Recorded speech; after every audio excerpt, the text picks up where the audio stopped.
Buenas tardes a todos, bienvenidos y gracias por asistir. El título de esta conferencia es Naturaleza del Yoga. El propósito de este trabajo es para que el estudiante pueda tener una idea básica de lo que es el yoga y se prepare para obtener práctico provecho de las enseñanzas espirituales esparcidas en toda la literatura espiritual que sustenta este sistema, como pueden ser el Bhagavad Gita, los Upanishads, los Yoga Sutras de Patanjali o los Yoga Sutras de Patanjali.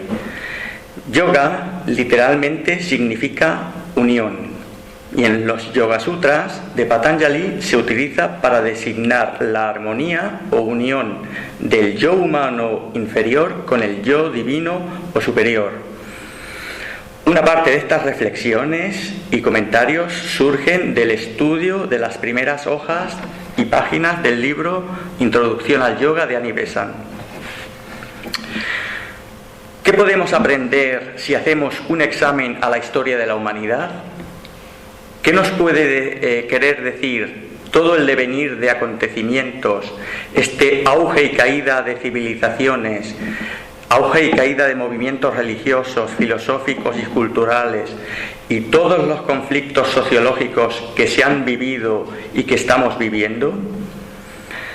Si hacemos un análisis profundo a todo el devenir de acontecimientos que han sucedido a lo largo de toda la evolución humana, deberíamos de deducir que debe haber una razón oculta y de que todo tiene un propósito.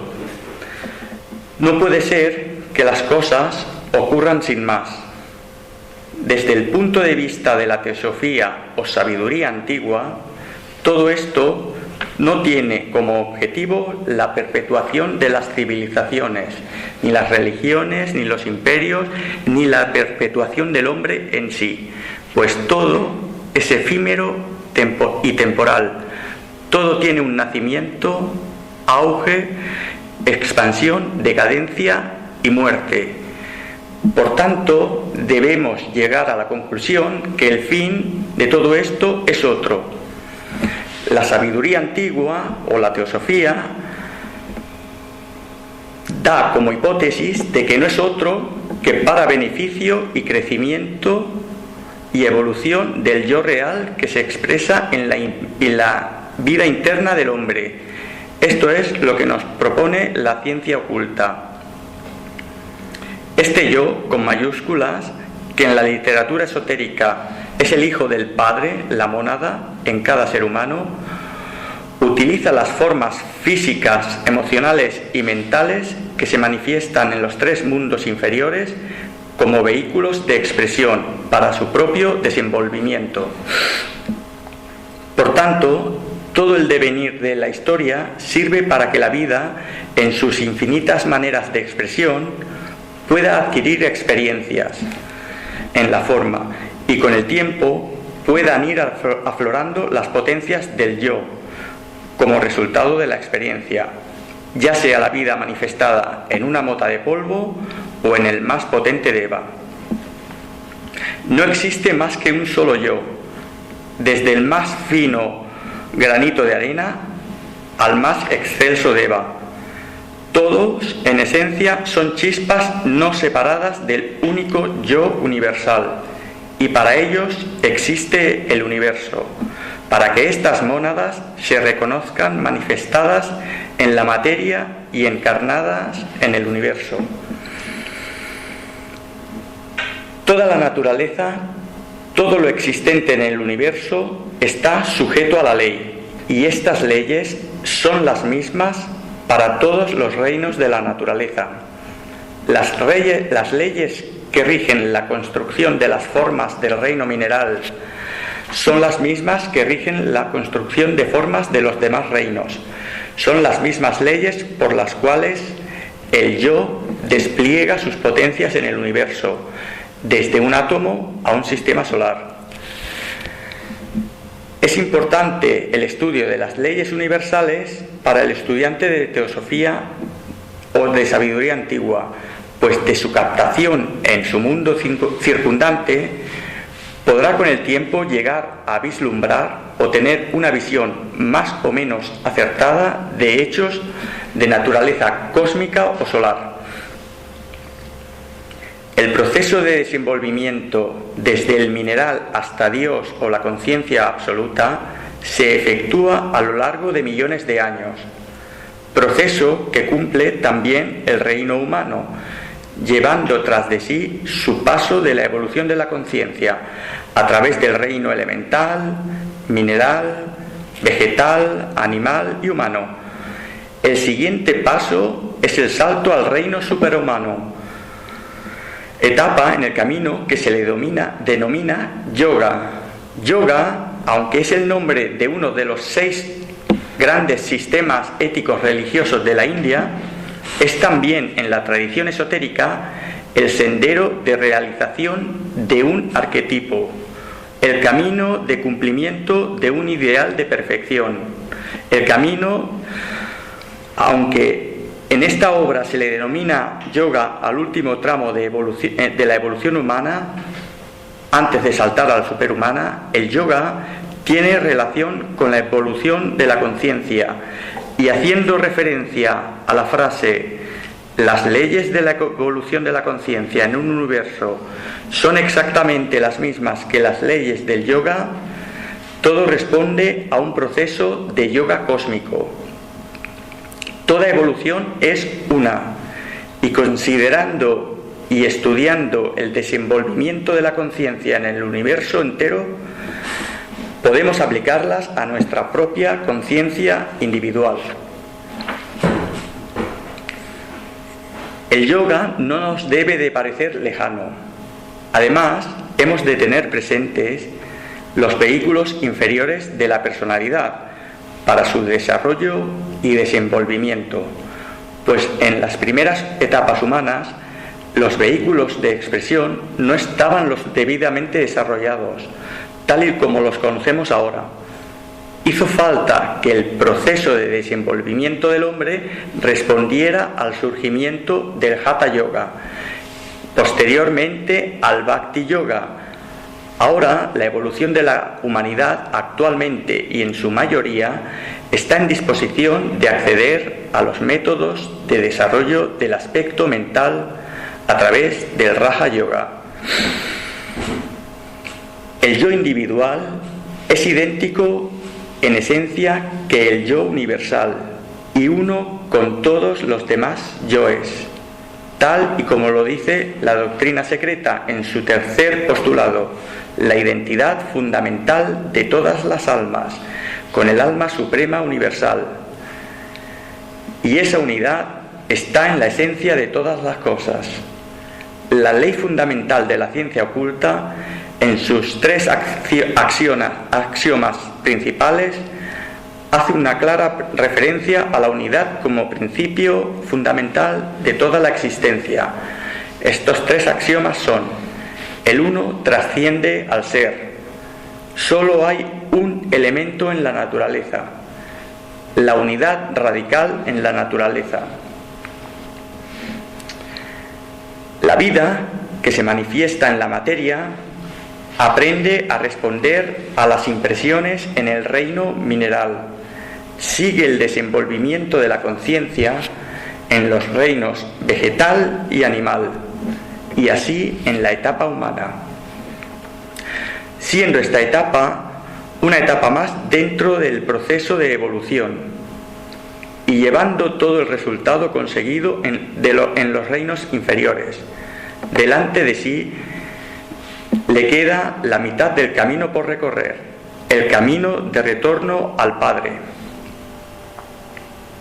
El proceso de desenvolvimiento de la conciencia es algo que se lleva a cabo dentro del mismo universo material, pues las leyes de la evolución de la forma y las del desenvolvimiento de la conciencia son las mismas.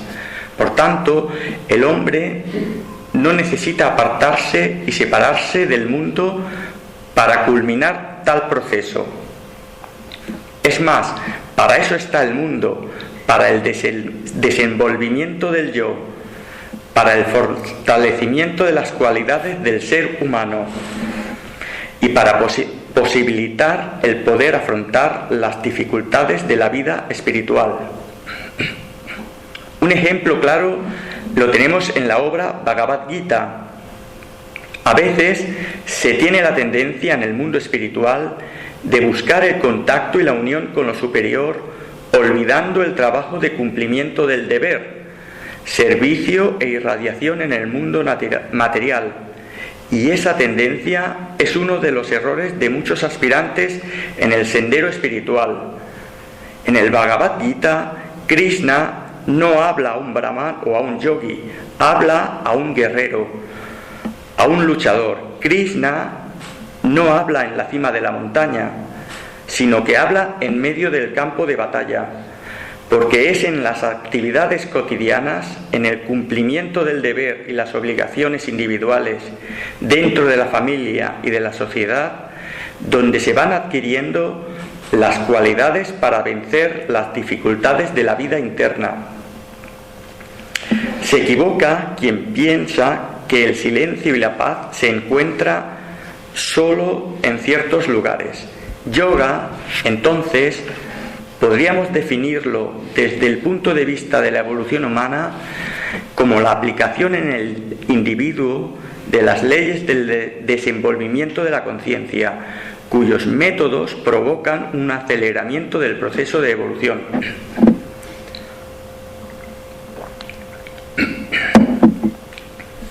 Yoga es una ciencia, o sea, un conjunto de conocimientos y leyes psicológicas extraídas de las experiencias de la gran cantidad de almas iluminadas que han atravesado el sendero.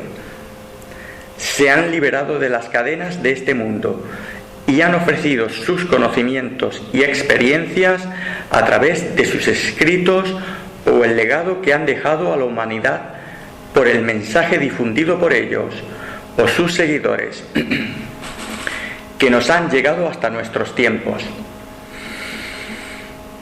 Para ello reconocemos a la ciencia del yoga como un conjunto de conocimientos sistemáticamente estructurados y susceptibles de ser articulados unos con otros. Surge de la obtención del conocimiento mediante la observación de patrones regulares, de razonamientos y de experimentación en ámbitos específicos, y a partir de los cuales se generan preguntas, se construyen hipótesis, se deducen principios y se elaboran leyes generales y esquemas metódicamente organizados. Así, el ser humano, conociendo las leyes naturales y el proceso de desenvolvimiento, valiéndose de la inteligencia y aplicando la voluntad, se ajusta a ellas y se aplica la disciplina necesaria, con lo cual acelera el curso normal de la evolución. Y lo que le podría llevar a conseguirlo al finalizar esta ronda, como está previsto, que lo alcance la mayor parte de la humanidad, en tan solo unas pocas vidas y con esfuerzo persistente, le puede llevar a alcanzar el objetivo arquetípico del yoga. Aparte de lo que hemos dicho, y para desarrollar un poco más la palabra yoga, deberíamos deducir que a cada plano de la naturaleza le corresponde un determinado yoga, pues el plano físico, es sólo la expresión del poder espiritual latente en todas las cosas. Así, existiendo 7 planos principales en este sistema solar, el yoga expresa en cada plano y para cada cuerpo del individuo un sendero de realización, un camino de cumplimiento de un ideal de perfección. Así en cada uno de los vehículos, diferentes vehículos del ser humano. En términos humanos, yoga es la aplicación inteligente al yo individual de las leyes psicológicas del desenvolvimiento de la conciencia, Es la ciencia que une y relaciona el aspecto externo, la personalidad o yo inferior, con los aspectos internos del yo real. El primer paso en todo este proceso sería el contacto y síntesis de los cuerpos físico-etérico, emocional y mental inferior con el segundo aspecto, o sea, la tríada espiritual, el alma o yo superior. Conseguido esto, vendría el siguiente paso en el desenvolvimiento, que sería sintetizar los aspectos segundo y tercero con el primer aspecto, el espíritu o mónada. En el aceleramiento del proceso de la evolución está la consideración y puesta en práctica de aquellos aspectos que desenvuelven la conciencia y eliminar lo que puede obstaculizar o paralizar el proceso.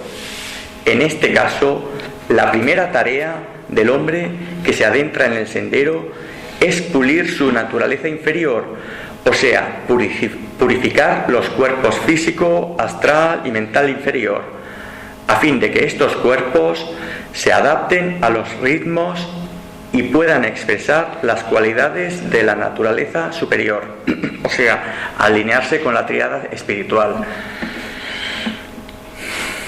El yoga, de acuerdo con el propósito definido que lleva a cabo en la naturaleza humana, estudia al hombre con una determinada finalidad, la de integrar las diferentes partes de su triple naturaleza. Pero para ello solo tiene en cuenta dos factores, la mente y el cuerpo. Aún así, aunque algunas escuelas y tradiciones estudian al hombre a través de sus diferentes envolturas constituyentes, el hombre es una unidad. El porqué del análisis a través de las diferentes subdivisiones de las que está compuesto el ser humano es para poder desgranar la verdadera naturaleza del hombre y sus expresiones en los diferentes planos de la naturaleza.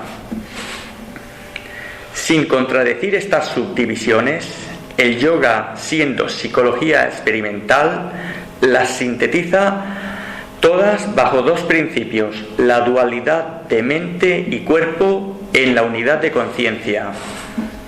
En el universo concreto, el hombre no es el yo o la conciencia pura, pues siempre tiene una envoltura. Por eso se dice que la mónada es conciencia más sus vehículos de expresión o materia, encontrando similitudes en la analogía espíritu-materia, siendo inseparables uno del otro, para que puedan manifestarse.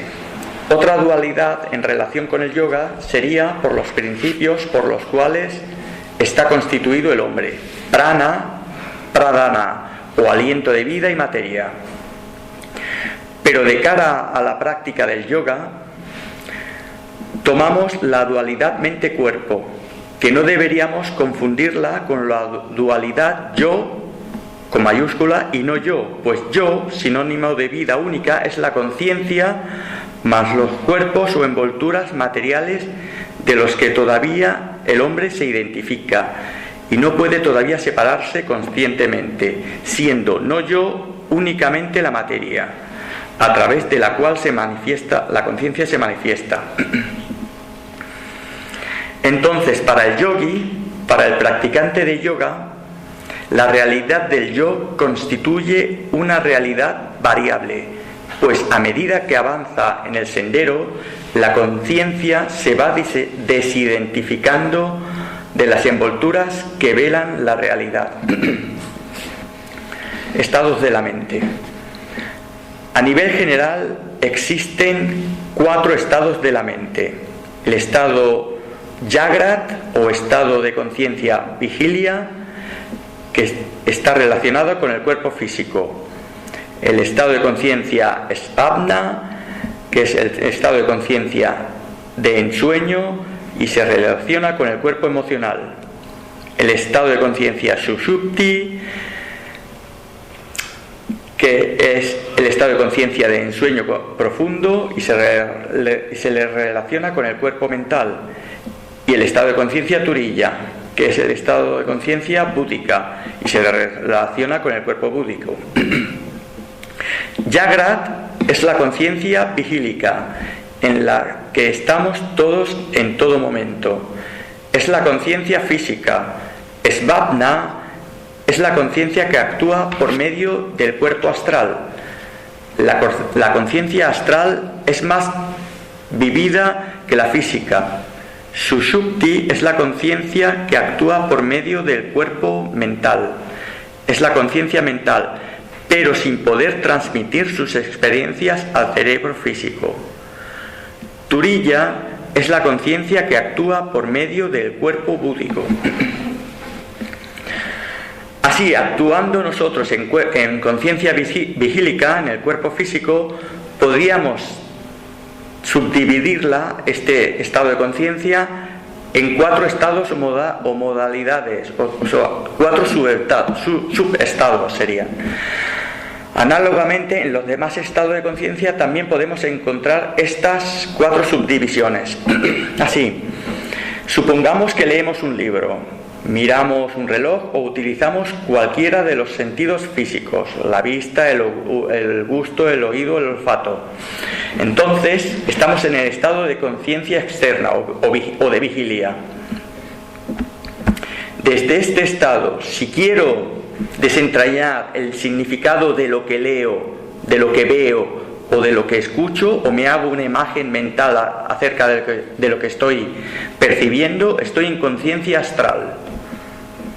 Si evoco varias ideas acerca de lo que estoy viendo o leyendo, me transporto a la mente del autor del libro o quien creó lo que estoy viendo. Estoy en conciencia mental. Ahora, que si capto la idea abstracta de lo que veo, escucho o percibo, entonces me hallo en conciencia de turiya o búdica. Pero como hemos dicho antes, desde la perspectiva que estamos en conciencia física o de vigilia, pues actuamos desde el cuerpo físico. Como he dicho antes, estas subdivisiones que se presentan en la conciencia de vigilia también están presentes en los demás estados de conciencia. Estos 4 estados de la mente son comentados sobre todo en la Mandukya Upanishad. Acerca del 4º estado, Turiya, Ramana Maharshi comenta: Turiya, el 4º estado mental, pero realmente Turiya significa el 4º estado mental, pero realmente solo hay 3 estados, y Turiya no es el 4º estado, sino algo distinto que subyace a los otros 3. La gente no lo entiende fácilmente y por eso se dice que es el 4º, pero es el substrato de todos los fenómenos mentales y no algo diferente a ellos, sino la única realidad, el verdadero ser de todos nosotros. Samadhi. Se dice que yoga es samadhi, pero ¿qué es samadhi? Samadhi es otro de los nombres similares a Turiya, Kaivalya, Nirvana, Satori, etc. O sea, los distintos nombres para describir la liberación de la mente y que utilizan las diferentes escuelas o sistemas éticos religiosos.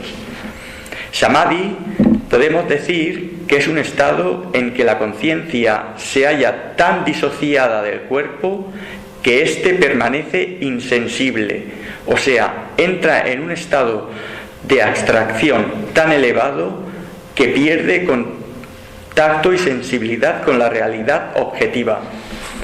Es un estado de éxtasis en que la mente tiene plena conciencia, aunque el cuerpo no siente, y que al volver a su ordinario estado físico trae consigo y recuerda las experiencias pasadas en el estado suprafísico. Es un estado de arrobamiento extático completo. Dicha palabra deriva de las voces Sam y Ada, o sea, posesión de sí mismo. Quien posee un poder tal es capaz de ejercer un absoluto dominio sobre todas sus facultades, así físicas como mentales, es el supremo grado del yoga. El samadhi, o contemplación extática o supraconciencia, es aquel estado en que la concentración mental llega a un punto tan extremo que la mente así fija se unifica con el objeto en que se halla concentrada, cesando o suspendiéndose todas sus transformaciones, y el asceta pierde la conciencia de toda individualidad, incluso la suya propia. Así, el estado de samadhi no es un punto concreto, sino que diferirá del grado de desenvolvimiento alcanzado. Con lo cual, si un individuo es capaz de disociarse de su cuerpo y actuar conscientemente en el plano astral, se dice que su samadhi está en el astral. Y si puede actuar conscientemente en el plano mental, su samadhi estará en el mental. El hombre que es capaz de retirarse de su cuerpo, dejándolo insensible mientras su mente está plenamente consciente, éste puede practicar samadhi. Entonces, a medida de que se va desenvolviendo la conciencia y en el proceso de desarrollo, la conciencia astral y mental se van integrando dentro del estado de vigilia. Estas pasan bajo el dominio de la conciencia vigílica. Así, los tres cuerpos inferiores pasan a ser uno solo integrado, en el que el yogi puede actuar en uno u otro conscientemente, solamente con dirigir la atención en un estado u otro. Así, el adepto que ha integrado todos los estados de conciencia en sí hasta el plano búdico, su samadhi está en el plano átmico, pues los anteriores son para él un solo plano. Samadhi, en resumen, es el poder de retraerse de todo lo que se conoce como cuerpo y poder concentrarse en el interior de uno mismo, llevando a la conciencia física las vivencias de ese estado de retraimiento. Literatura del yoga. Para intentar situar las obras que vamos a exponer a continuación, quiero hacer un breve repaso general de la literatura hindú. En este sentido, hemos de ver que existen principalmente dos clases de literatura: los textos Shruti y los textos Smriti. Los textos Shruti, o lo que se oye, son uno de los tipos de textos sagrados, son los textos revelados. Pues los hindúes creen que estos textos fueron transmitidos directamente de la divinidad. Los rishis, o sabios de la antigüedad, fueron los intermediarios que captaron estas revelaciones divinas. Entre estos textos encontramos los 4 Vedas, textos compuestos de cantos rituales con sus comentarios: el Rig Veda, el Yajur Veda, el Sama Veda y el Atharva Veda. El Rig Veda se dice que es el más antiguo y está escrito en una de las más antiguas formas del sánscrito. Es probablemente del 700 a.C. El Yajur Veda se le conoce como el libro de los sacrificios. El Sama Veda es un libro de himnos y el Atharva Veda es un libro de rituales. Estos textos no surgieron espontáneamente, sino que a lo largo de un largo periodo de aproximadamente unos 1000 años, entre el 1500 y el 500 a.C. Todos los textos que vendrán después de los Vedas estarán condicionados de alguna manera por alguno de estos Vedas, y cada uno de estos Vedas están compuestos por una serie de 4 libros o clase de libros.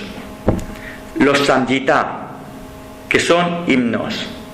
Los Brahmanas o las Brahmanas, que son obras de rituales para los brahmanes, obras preeminentemente ocultas según la doctrina secreta. Los Aranyakas, que son libros de interpretaciones y reflexiones acerca de los Vedas. Y por último, las Upanishads, que son reflexiones espirituales maestro-alumno. La connotación Upanishad de esta palabra es un alumno sentado a los pies de un maestro. Las Upanishad son textos de meditaciones místico-filosóficas. Los conceptos filosóficos contenidos en las Upanishads sirvieron de base para el Vedanta. El tema principal de los Upanishads es la naturaleza de Brahma. Existen más de 200 Upanishads, todos relacionados con los 4 Vedas. Shankara, el máximo exponente del Vedanta Advaita, escribió muchos comentarios acerca de los Upanishads y otros textos. Comenta en los Brahma Sutras acerca de los Upanishads y dice: las Upanishads son el significado definitivo del conocimiento válido, porque están establecidas en la unidad del ser, y después de ellas no queda nada más por conocer.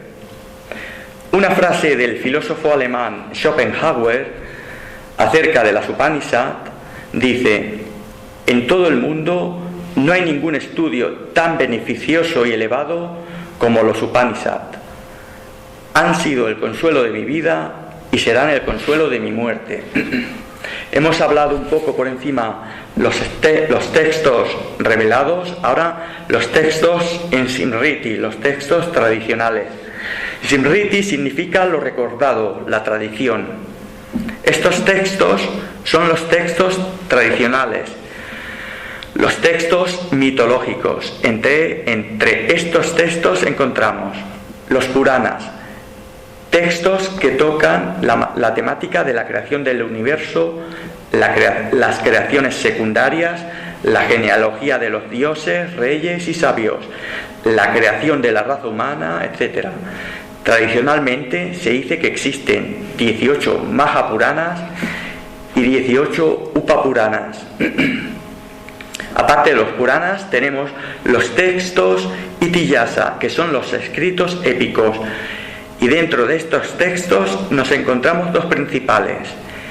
El Mahabharata, que contiene más de 100.000 versos, se dice que es 4 veces más extenso que la Ilíada y la Odisea, y 8 veces más que la Biblia.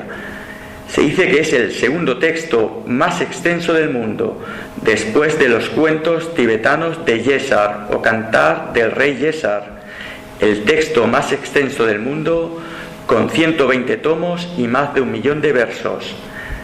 La trama principal del Mahabharata es la vida de los 5 príncipes Pandavas, teniendo como eje principal la batalla en el Kurukshetra. La narración consta de 18 libros, de los cuales una parte del 6º libro se han convertido como uno de los textos más importantes de la literatura sagrada hindú, el Bhagavad Gita, una conversación entre Krishna y Arjuna, a modo de poema místico, el cual sintetiza en 700 versos toda la doctrina y filosofía hindú. Esta obra, el Bhagavad Gita, se le conoce también como una Upanishad en sí, o sea, el Gita Upanishad. El siguiente texto Itiyasa sería el Ramayana, que es el más antiguo de todos estos textos. Es una obra épica que cuenta la historia del rey Rama y se titula Las gestas de Rama. Trata principalmente del karma y nos expone cómo debe comportarse un ser humano en la vida para poder liberarse de la rueda de nacimientos y muertes. Aparte de los Puranas y los Itiyasa, tenemos las Agamas, que son tratados teológicos, las darshanas, que son textos filosóficos, y los sutras, que son textos de aforismos, que entre ellos están los Brahma Sutras. Acerca del Bhagavad Gita, como he comentado antes, que en sánscrito quiere decir el canto del Señor, es un diálogo de instrucción excelso entre Krishna como maestro y Arjuna como discípulo sobre la realidad del alma y la naturaleza del alma, sobre la unidad de la vida y la totalidad de las formas, la relación entre el hombre y la divinidad y el modo de liberarse del apego a las formas. A diferencia de las Upanishads, el diálogo discurre en medio del campo de batalla, simbolizando con ello que este mismo campo es este mundo que nos rodea, nuestra propia vida, con nuestras ocupaciones y deberes y obligaciones. Ellos son también parte de Brahma y es donde debemos de resolver nuestros conflictos y liberarnos de nuestras ataduras. Escapar de este mundo y nuestra vida o negarla sería como arrancarnos un brazo o una pierna, afirmando de que no son parte de nosotros. Después de estos textos que hemos comentado, tenemos también la literatura tántrica, escritos de una de las escuelas tradicionales hinduistas, pero también presente en el budismo, en el jainismo y en el taoísmo. Está bastante extendido en la mayoría de países orientales. Según la tradición, los escritos tantra aparecieron en el siglo VI a.C., de la mano de Buda y sus descendientes, pero hay otros que opinan que son prevédicos. Habiendo hecho un repaso general y muy por encima a la literatura tradicional hindú, las enseñanzas generales y más relevantes del yoga se encuentran sobre todo en las Upanishads y en el Bhagavad Gita, que tratan del yoga en general, pero desde el ángulo de la moral perceptiva.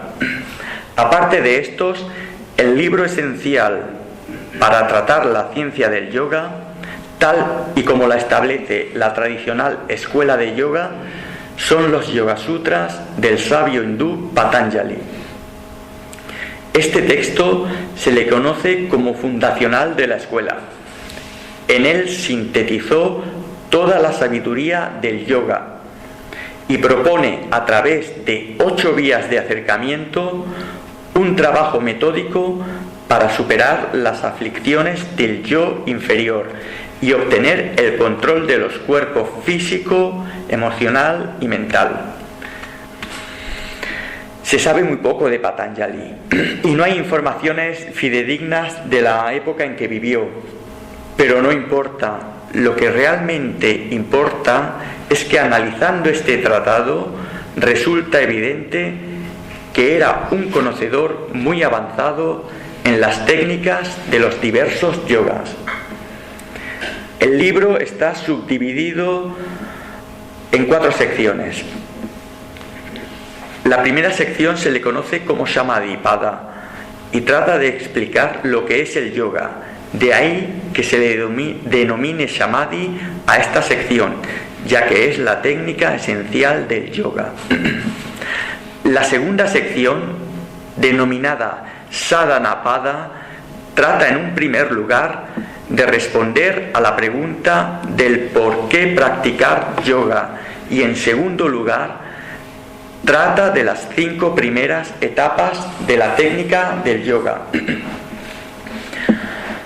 La tercera sección se denomina Vibhuti Pada y primero termina de tratar las 3 últimas etapas del yoga, o sea, Dharana, Dhyana y Samadhi, y después detalla los logros que se adquieren con la práctica.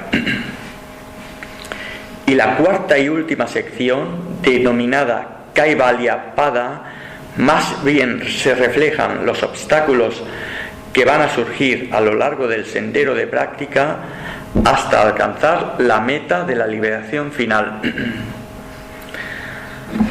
El método que utiliza Patanjali para exponer el yoga es en forma de sutras, o sea, a través de frases cortas y sintéticas o aforismos.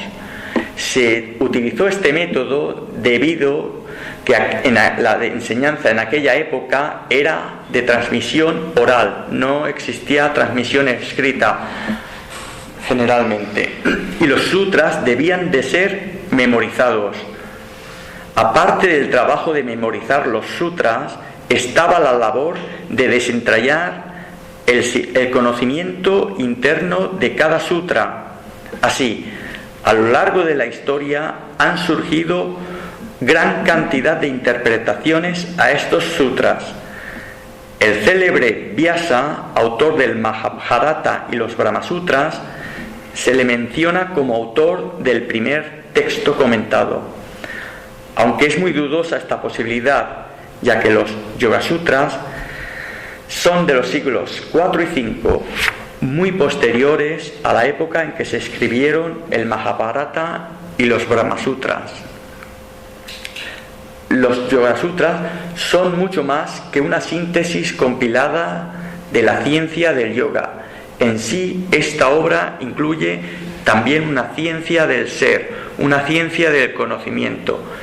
Es sobre todo una psicología esotérica de la mente. Conocemos al yoga como la ciencia de unión por medio del intelecto, y es diferente al sendero y a la manera de proceder del místico y del devoto, que, teniendo en mente al objeto de su ideal, el motor de su unión con el yo es por medio de la devoción. Todas sus acciones están consagradas a Dios, o Ishvara, o el objeto de su devoción. Es el sendero del amor y la devoción. El yogi, como tal, no procede de esta manera, aunque también tiene integrada la parte devocional. Su obra la ejerce a través del conocimiento, aunque también utiliza la emoción, pues uno de sus métodos de práctica es la devoción a Ishvara o Ishvara Pranidhana. Pero más bien, para el yogi es un medio de concentrar la mente y llegar a un estado de meditación o contemplación. Para el místico es un medio de fundirse con Dios o la realidad última, siendo así una etapa preparatoria para la verdadera entrega a Dios, pues hágase tu voluntad, se hace desde la mente y el conocimiento. Muchas gracias.